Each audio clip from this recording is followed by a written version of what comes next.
What's up, people nerds? Welcome. We're so excited you're here with us. So I've said her name, but you may not know who this is unless you're Chicago, and then you definitely know who she is because she's a celebrity. My guest today is multi-talented. She has experience in design, management, consulting, product, and of course, research. Mm-hmm. She currently leads design research at ShopRunner. That's right. We'll be giving out memberships at the end. To all of our studio audience. So she currently works as the design lead or the lead design researcher at ShopRunner. And along the way, she stopped at places like Orbitz, Trunk Club, and Belly. She is also a certified people nerd, if I can be so bold as to say that. Yeah. And she's also a good friend of ours. So we're thrilled to have Autumn Schultz. I'm happy to be here. Woo! Again, the live studio audience is coming. That's Series C funding. Then we'll get the live studio audience. Autumn, thanks so much for stopping by. Yes, thanks for having me. How do you feel it's going so far? It's going great. 4 minutes it's going in. Great. Good. I'm glad that you clapped. Thank you. Yes, of course. You were a perfect fit for this idea for a webinar on customer journeys because you've just done so many of them. Yeah. Some researchers, their research career at a place is typified by a single research or a journey map, and you've done a lot across all the different places you've been. And so I'm hoping that you can describe some of the different types of maps, why you might journey map with Dscout, and what some of the benefits are. We'll get into all that and more. Sure. All right, cool. Fantastic. So those are our goals for today. We're going to try to hopefully arm you with some ways that you can start thinking about journey mapping in your organization if you already are doing so. And if you are and you maybe want to use Dscout for some of that journey mapping, Autumn has done many, many different types of journey maps, and she's going to show you at the end of this broadcast how to do some of the techniques and the tips that she's done that successfully got her customer voice injected into some of the product engineering, marketing, sales, all the different decisions. Yeah. Okay, cool. I hope that the throwing is working because I've got a whole bunch of cards here. So here we go, Autumn. First question. It's an easy one. We're going to softball it. How can journey maps serve a business? Let's start easy. Why would anyone want to create a journey map? Oh my God. So many reasons.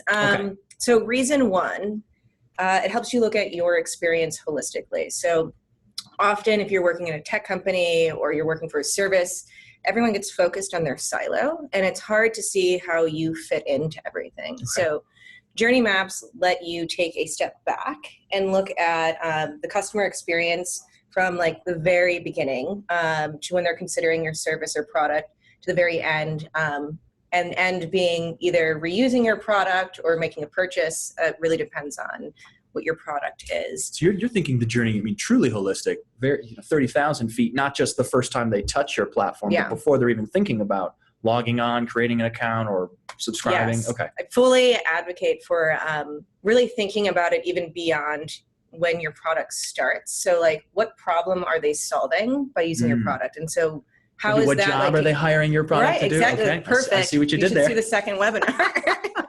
Fantastic. Okay. I also like to use journey maps as a platform for ideation sessions. So the cool part about journey maps is you can break them into phases.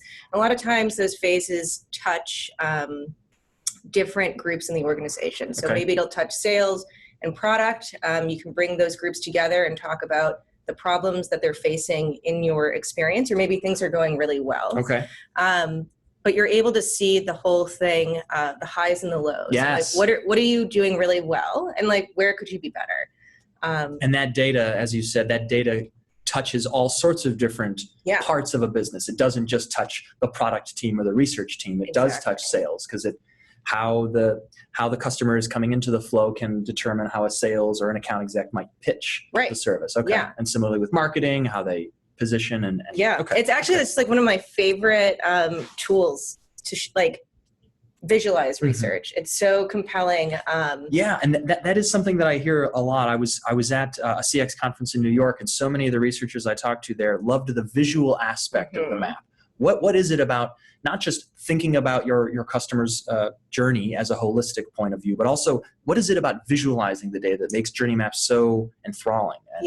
That's a great question.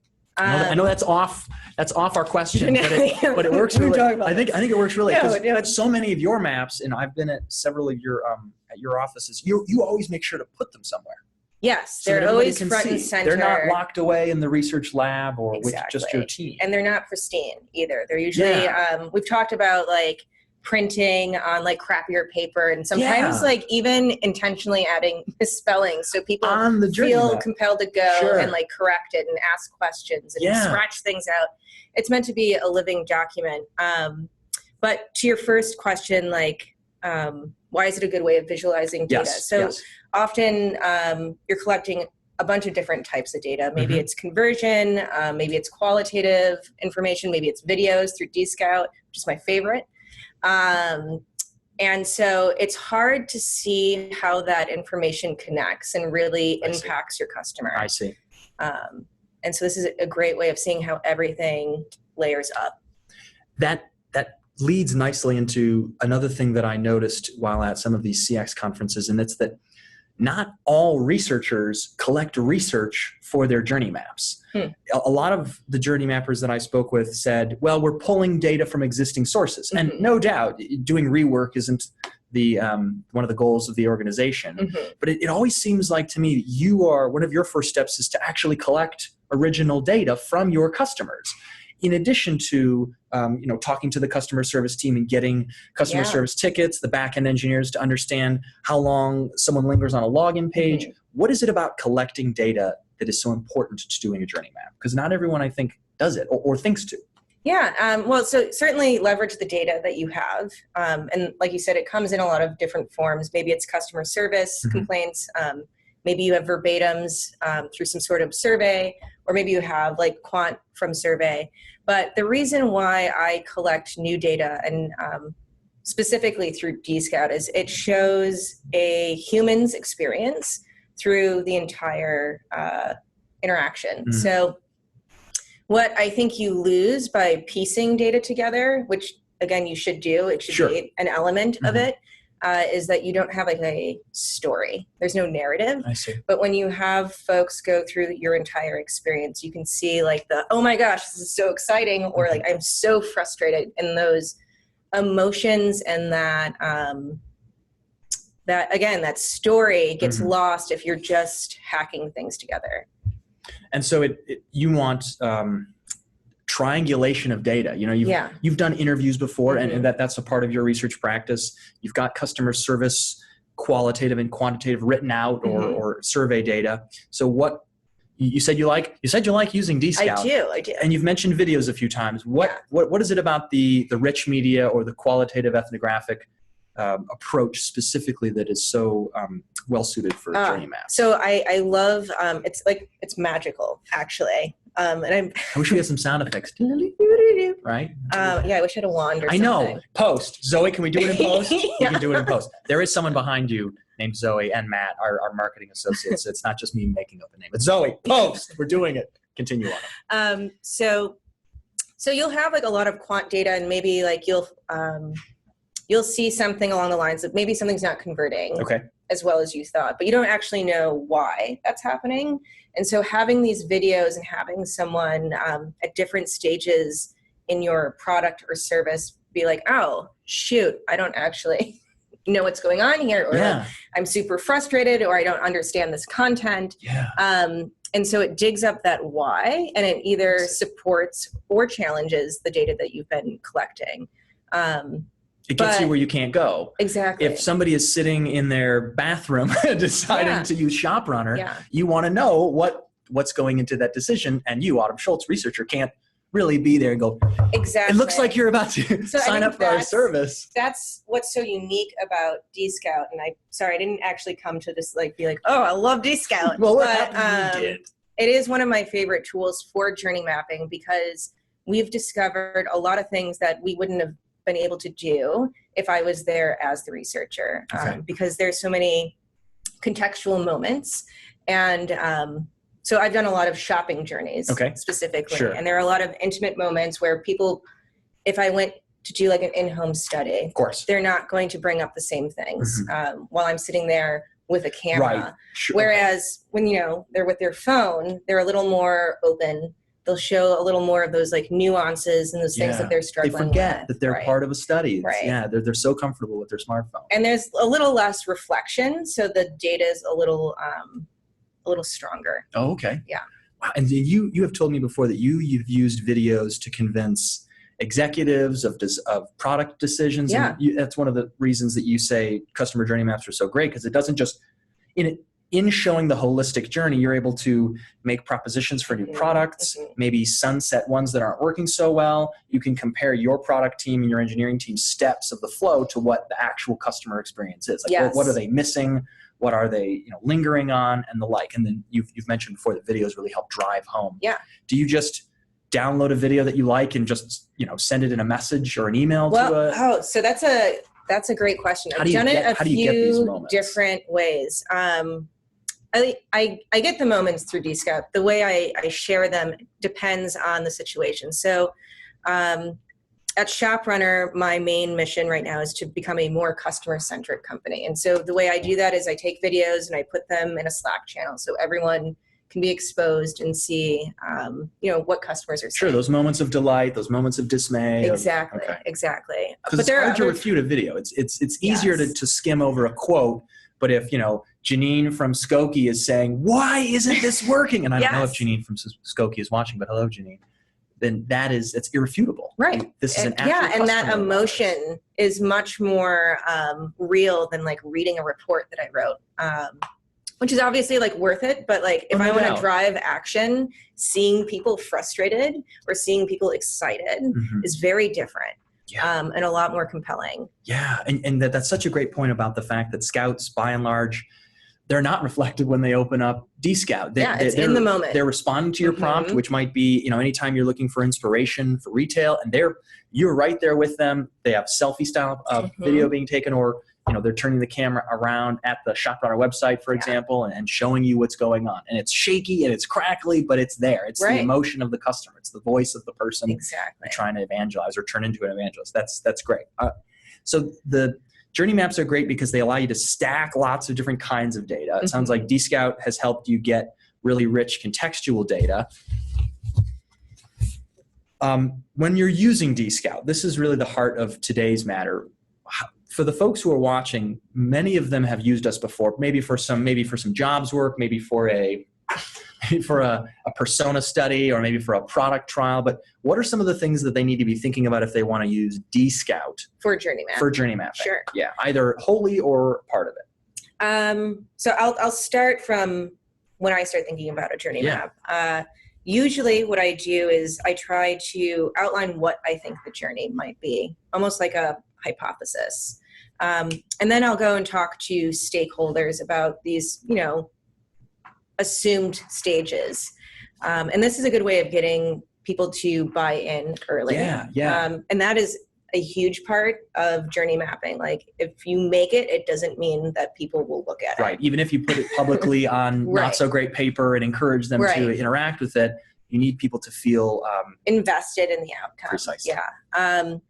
So I'll go and I'll talk to them about what they think is happening in that stage and where they think the challenges are for our customers. Using that, I will inform questions. I'll work with you guys to figure out like what should we be asking.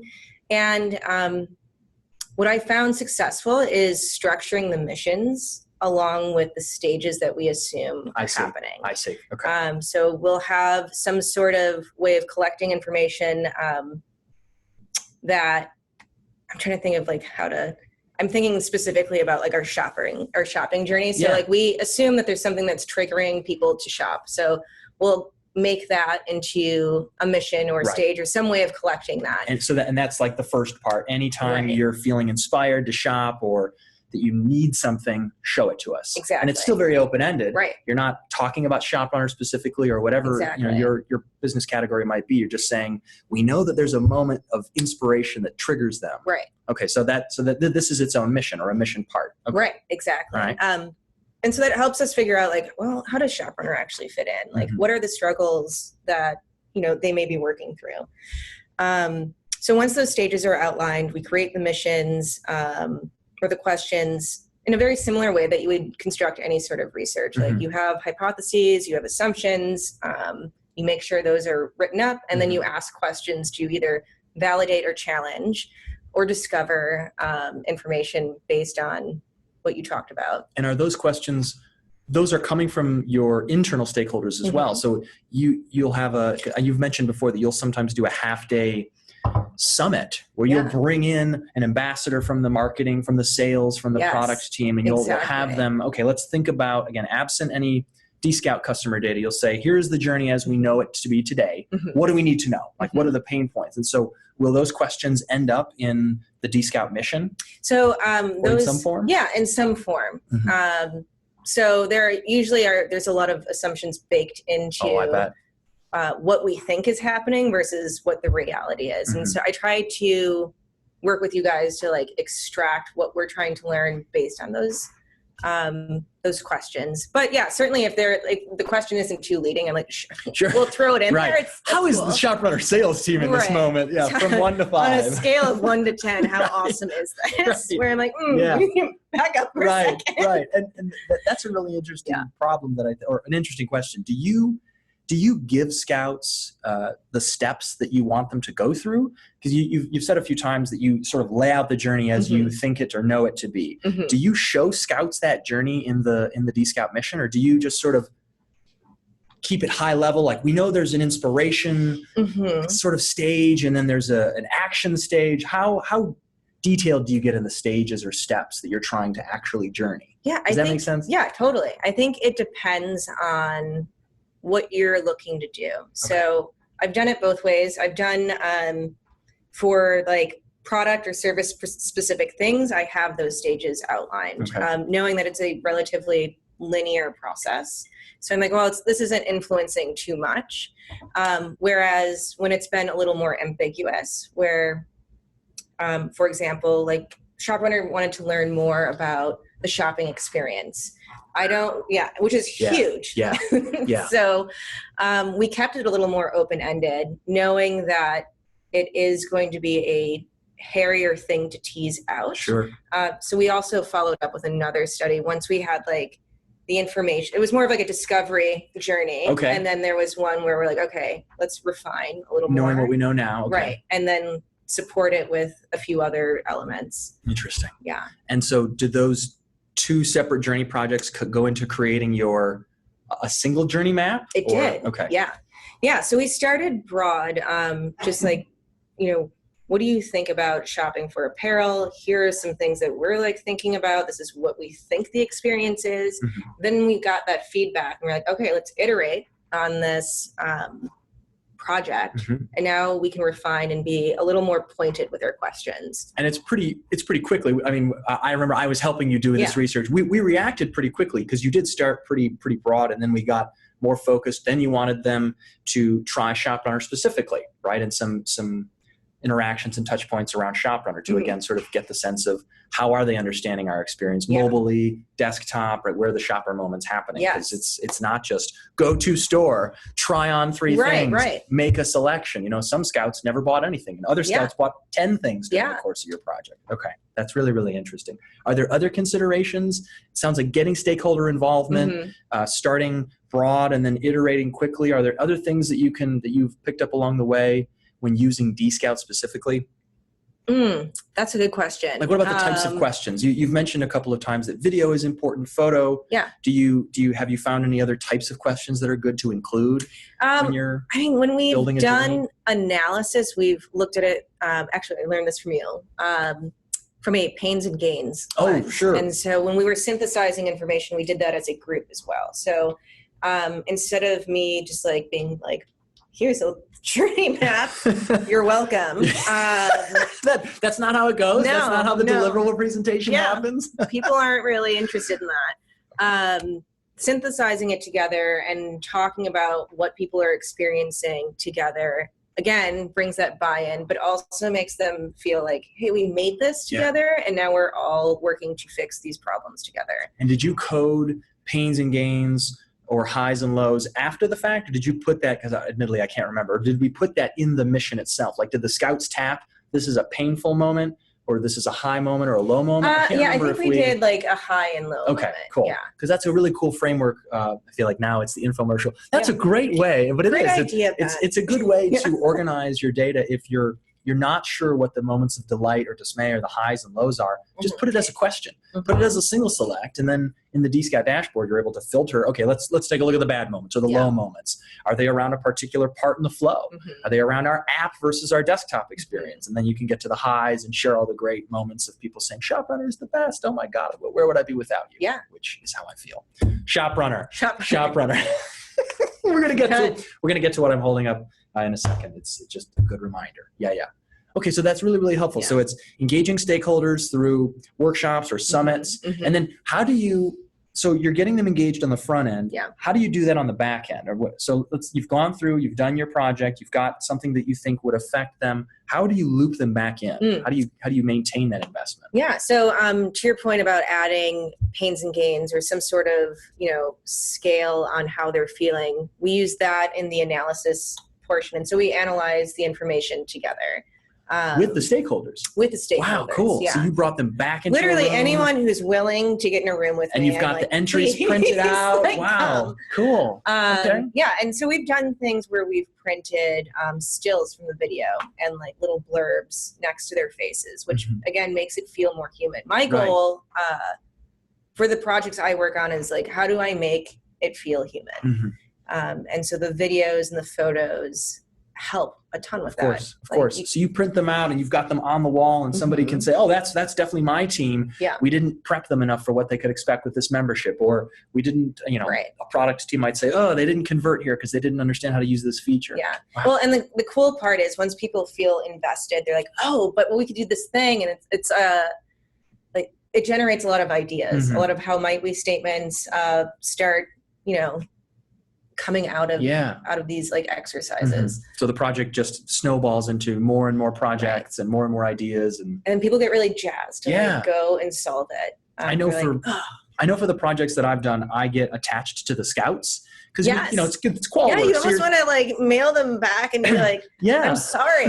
You're not recruiting. Right, you're not recruiting 50,000 people. You're recruiting 50 people or 5 people. They might match personas or segments, but you come to know them as they go through your baby, your product or your new feature. Yeah, I've always felt that I want to message them and say, thank you so much for participating. I'm so sorry it was or was not great. Like, I'm happy you got what you wanted. I'm very excited for you. Good luck on your date or whatever you're doing.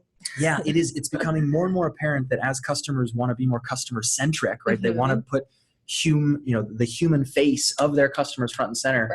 Rich media and the ability to get where scouts is imperative, right? And whether it's in their bathrooms or on the street in their car, and mobile really helps you do that. Yeah, that's really cool. All right, then let's get to the business case. If you wouldn't mind, Zoe, are we good to screen share? All right, Zoe just turned on the screen share machine. Do I just hit screen share? I think you do. Oh no! There we go. So Autumn is going to share her screen, which will be what she built for ShopRunner in Dscout, and she's just going to walk through not the entire project front to back, but why don't you set up the business case? So was there a particular product you were trying to inform, or was it just we need a gut check idea of what the retail omni-channel shopping experience is like? Yeah. So we did need a gut check on that's actually perfect. Thank you. Hey! So we're in an interesting space right now because ShopRunner is exploring a lot of different opportunities to do things within the retail space. And so having a broad view on what's going on helps us figure out new products, new services. Prioritization, sure. And so part of the journey map was like, what inspires people to shop? Like what brings them to either a store or a website? And so we asked, hey, can you show us like what inspires you when it comes to clothing? And so we're looking at the screener. We're looking at the screener, which by the way, is a great Dscout hack. You can use... Here we go. You can use this. I know. Hopefully, I don't get in trouble. I'm curious. Okay. You can use this screener as another way of collecting data. Oh yes, So in this instance, I think we had 478 people. And how long did you remember? Do you remember how long it took? Like a day or two. It was ridiculous. Yeah, the scouts. I'm sure it's different depending on like what kind of thing you're working on. You're in the retail space. Yeah. So you almost had 500 people apply. I would love to tell you about clothing. Yeah, of course. So what was really neat was to have folks go through the screener, one, because it helped us recruit, but two, it gave us a huge amount of data just like off the bat. And so we asked people, what inspires you? And do you want me to play one of these clips? Yeah, let's hear from Kenneth, aka Diggy. Yeah. So the question was, how do I stay on top of trends? One, I love the internet. I love Instagram and blogs and stuff like that. Two, I like to see style from other people that I actually respect. But the biggest way I do is magazines. Oh, it's like blew our mind. So he holds up. GQ, GQ style, and I like to just pretty much use different styles that I see in there, trends that I see in there, and then like red carpet events and stuff like that. So people that I actually respect. Fascinating. So he's not just telling; he actually pulls in one of the pieces of media that's influencing him. That's cool. That's and cool. you could imagine, like, if this was just done as a survey, like, right, you could open certainly end, free response. What are your influence? Right. But having someone hold up a magazine that they actually have at their house, where you're like, oh no, you really do. Yeah, yeah, and like, we can see that it's Esquire. We know he's a subscriber, or at the very least purchased it once. Yeah. Okay. Yeah. And the same thing, we wound up going back and tagging, what people submitted, and magazines actually came out pretty often, GQ or Esquire. Wow, that's cool. One of them. That's cool. And I think this is Chris. I stay on top of style trends by looking at blogs online and sometimes reading magazines like GQ or Esquire. Hey. I also very much like just kind of walking through retail stores and seeing what's on display and kind of playing around with different pieces to see how they might fit together. I'm not necessarily somebody who needs to see something in a magazine before I buy it, but if I buy it and then see it in a magazine after, that's always a great feeling. Wow. So two different scouts, relatively same age bracket, age range. They're saying something similar parts about of the country. Right, different parts of the country though. They're both saying looking for influencers. Diggy said people he respect. Chris had said that I see in a magazine. That might inform your marketing or your promotion. Exactly. Because now you know who the influencers are for this particular demographic. Cool. Yeah. And so what did you have them do in the mission, high level? We know that you in one mission you had them show sources of inspiration. What else did you have them do in this project? So this was a broader study, and it was kind of like a mix of like a shop along and some more like specific questions. Okay. So at some point we asked them, like, show us every time you shop. And so they would either take a picture of what they were doing, or they'd be like in the store, or show a video. And so that gave us an idea of like, how often is this happening? And can you show us the shopping? questions that you asked during that part? Is that something you can show us? Maybe. Okay. I'm actually not familiar with what we asked. No problem. No problem. Offhand. My apologies. So the inspiration was part one. Part two, then did you tell them to shop at a specific site, or it was just, okay, you need to do shopping? Exactly. Okay. Yeah. And so you just wanted them to show you the steps that they take to finish their or right. do. Like, how often are you browsing? Yeah. How often are you actually purchasing? Okay. Where are you going? And this was, again, the broad piece. So we had a better idea of like what's going on generally. And I remember then this we was like followed up. online, offline, Yes, or okay. exactly. Yeah.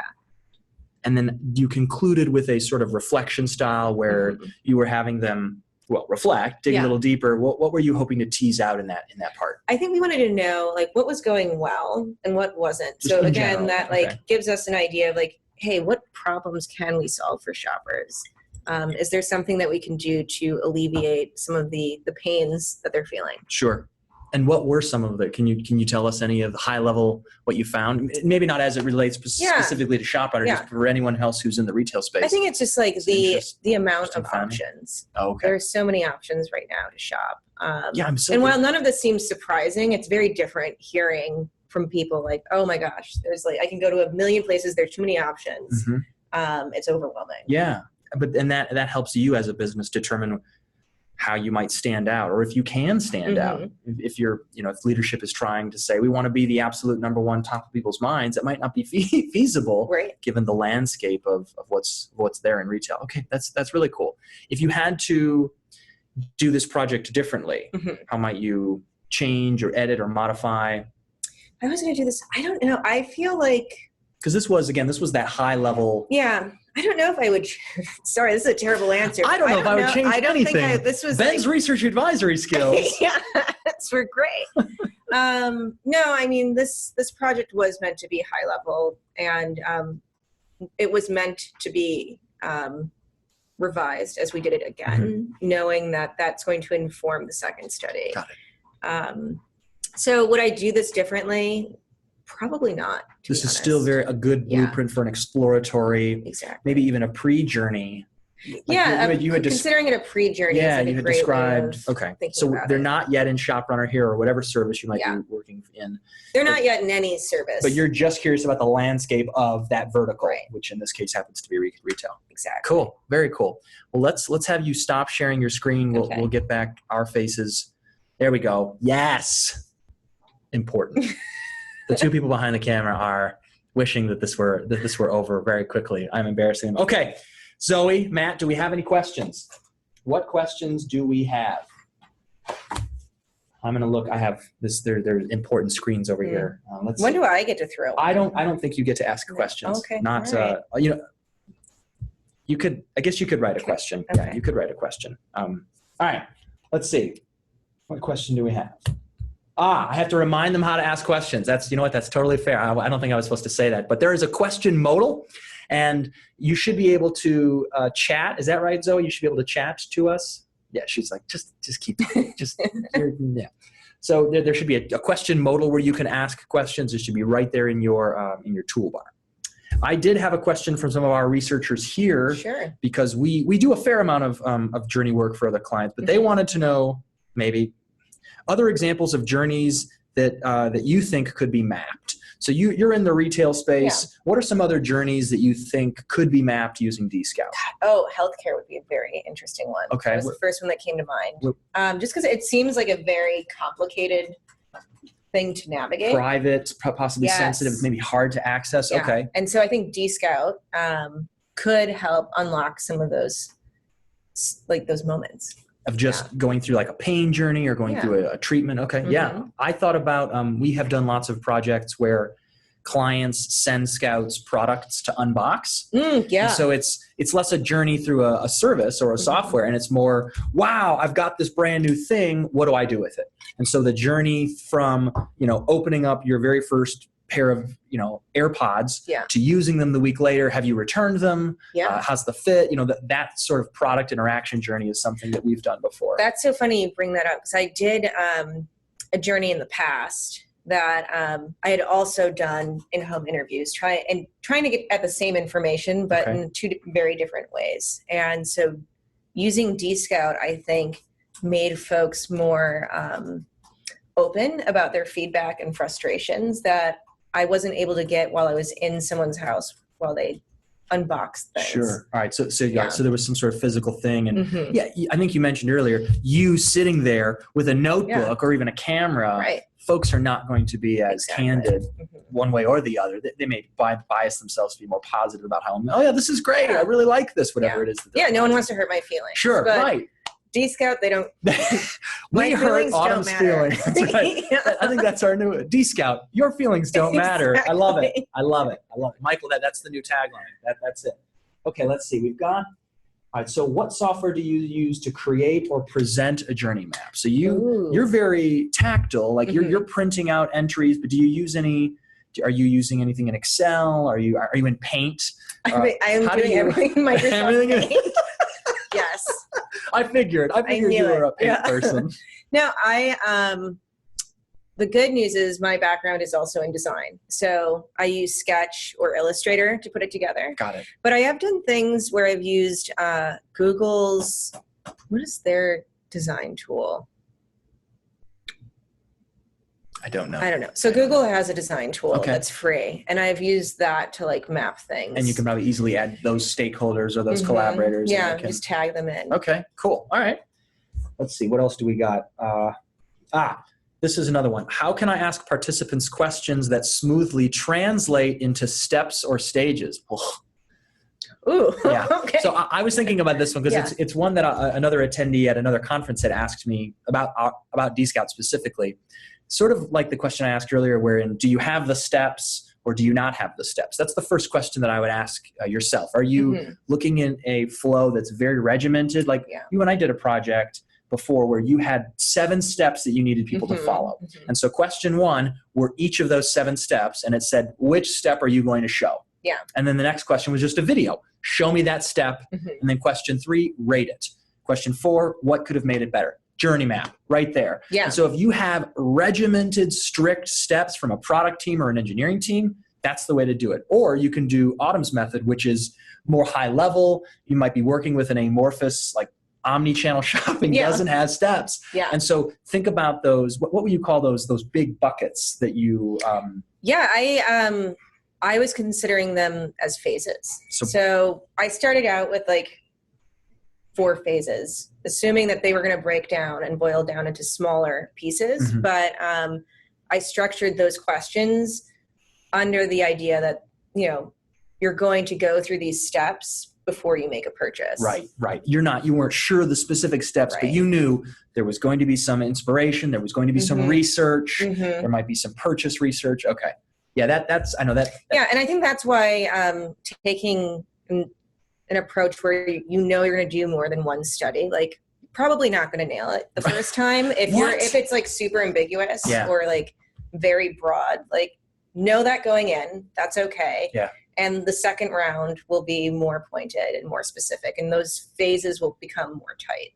And I love that, because I do think there's so much emphasis placed on getting it right, nailing it the first time. And you can't. You don't know what you don't know. Exactly. You probably learned a ton in that wider shopping journey, and then you went a little tighter, and then maybe you got them to ShopRunner specifically. And did you have plans for another journey or to augment a part of the journey? Because now you've got this great big journey that looks at before they've even thought about shopping all the way to, are they going to come back to us? Is there a part in that journey that you're interested in? Is there something on the horizon for you? Once we have a sense of like the product we want to explore, that product will likely fit into a phase in that journey. And then you can get even like more microscopic. Right. So during the inspiration phase and you're playing with product X. Right, exactly. And so then what are those steps what's happening in there?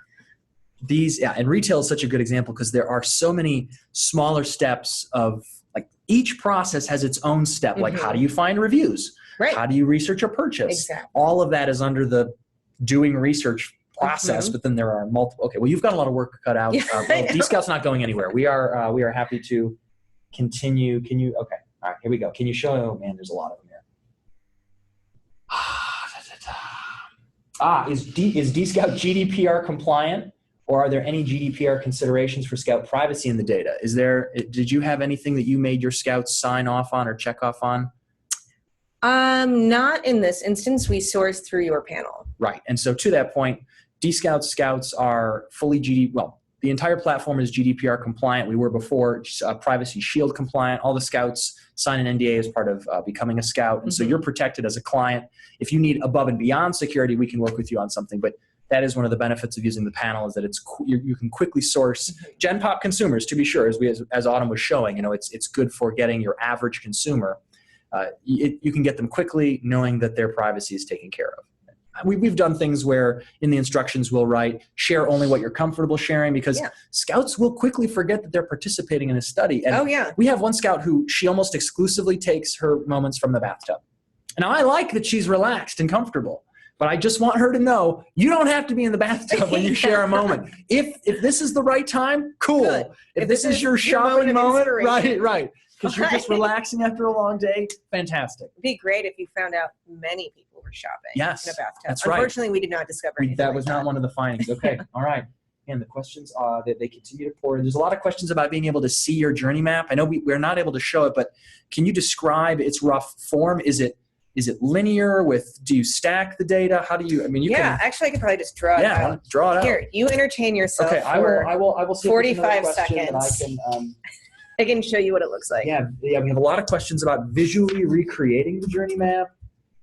How do you make sure your journey map stays up to date and accurate? Ooh, that's a good one. That's a great question. I imagine that would be I'll let you draw. Yeah. I would start with up to date and accurate. That is why you don't make the journey map pristine. And that is also why I print on crappy paper and let people write notes on it, because the data is always changing. Yeah. And your product or service is always evolving. So, I mean, you can certainly take the approach that you update it every quarter, or you can just scratch things out up until, the document is too scratched out. Then sure, reinvestigate. But here's usually what mine looks like. So pains, gain, or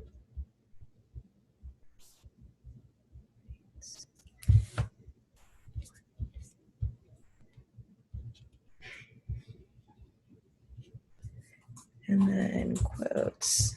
There's an interesting question I'm gonna answer here. It's about getting a scout to buy in, as it were, or to get them interested in the screener or mission. That's a really good question. As Autumn showed you, you can program a photo or video as part of the screener that you program. Use that as your site to determine if they're really interested. You can clearly hear from Chris and Diggy, they're interested. They're fashion-forward humans who would be a great fit for your project. I'm sure that Autumn was looking for people who were interested in and looking for new fashion trends generally.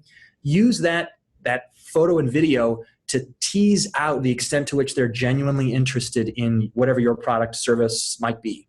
On a survey, they can say, very interested in whatever it is that you might be having them research. But use the video to have them tell a story about the first time they interacted with your brand, or why it is that they love shopping online or dislike shopping. Again, whatever the interest is or whatever the focus of your topic is, use that screener video as one of the first moments to determine if they're a good fit. And it looks like, wow, this is awesome. Yeah, hopefully you guys can see it. Yeah, you may have to. Should I walk up to there? I think we may have to go a little forward. So tell us what we're looking at. Yeah, okay. So this is generally how most of my journey maps look. I have phases that we... I love it. Here, I'll move over here. Okay, great. No, you're perfect. Phases that I either assume the journey, holds, or phases that I know the journey holds. And I'll usually do some sort of line that indicates the experience, when it's frustrating, when it's positive, where are we doing really well, and that kind of maps the emotional journey. It's like emotional roller coaster. Yeah. Sometimes things they can cycle, and so I'll have something that will indicate that.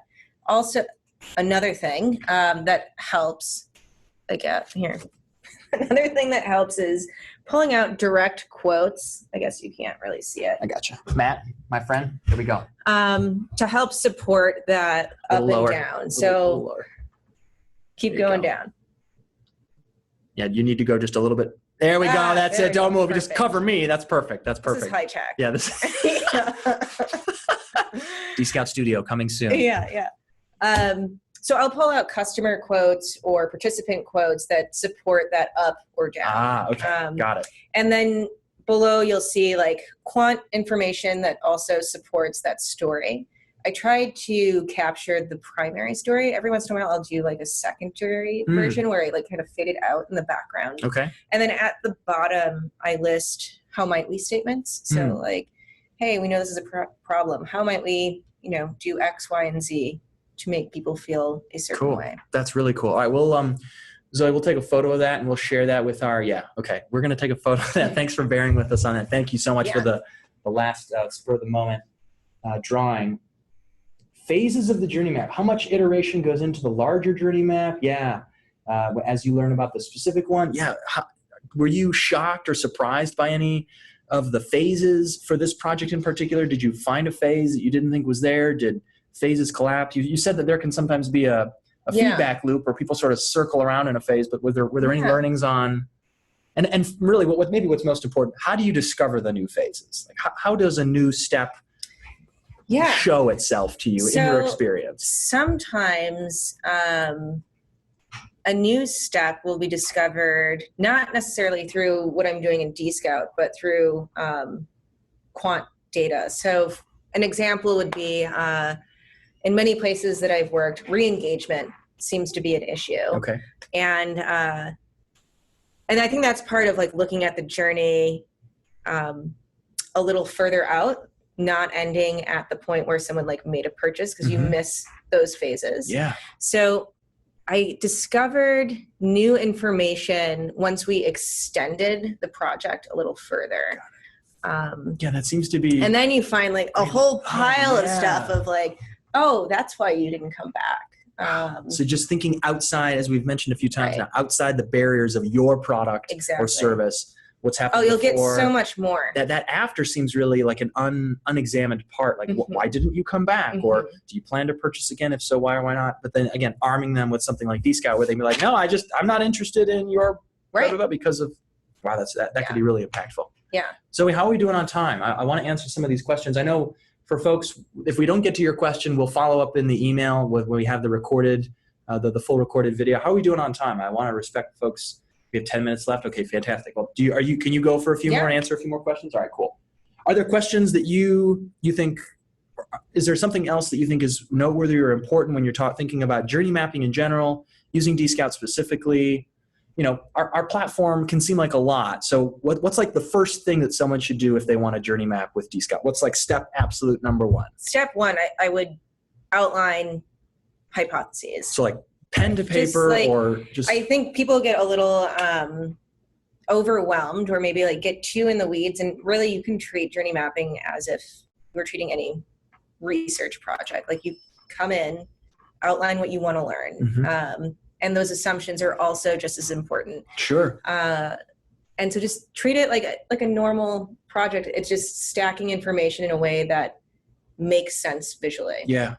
I think that visual that you had of the journey itself, the high, the low, description of what's happening, and then a quote or a video. Yeah. That's it. I mean, of course, I'm playing light that takes a long time to do, but that's what you're hoping to produce is a breakdown of the steps and then some different types of data to really drive home what's going on. Quantitative measures, interview data.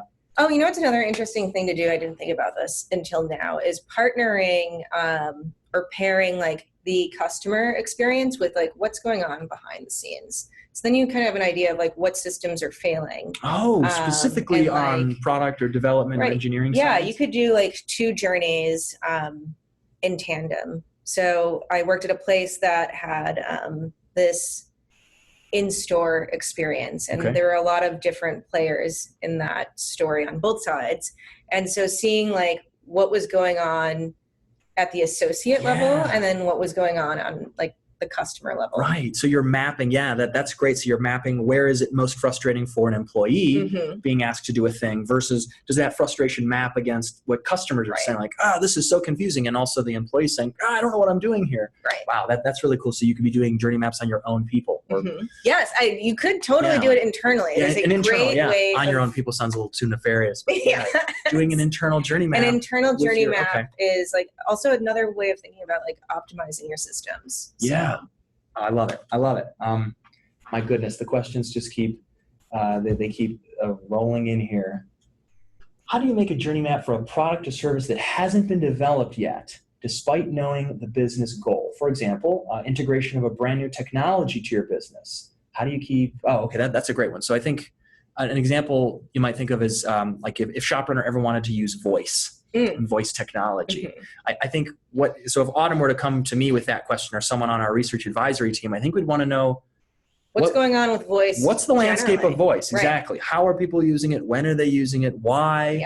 For, to what extent is it for retail or for whatever particular business that you might be in? That's where I would start. I would start high, and then I would have them in like sort of think about how you would use voice for a particular vertical, your vertical. So that's when you ask like, okay, how would you use voice for retail? And again, just like Autumn did in her project, that show me when you're feeling inspired or when you'd want voice for, I don't know, ordering groceries, right? Like voice could be something that you might have for the grocery client or healthcare, right? Like when would you want to be able to ask Siri or Alexa to call your doctor or to ask your pharmacist if it's time to renew a prescription? I think you've mentioned now a few times, holding your assumptions constant, like putting them aside and then actually seeing what's going on. That's what Dscout can give you. Yeah. And if it's like, I don't know exactly what this person was thinking, but if it's like a brand new technology, period, like say it was like Google Glass, or some sort of VR. Those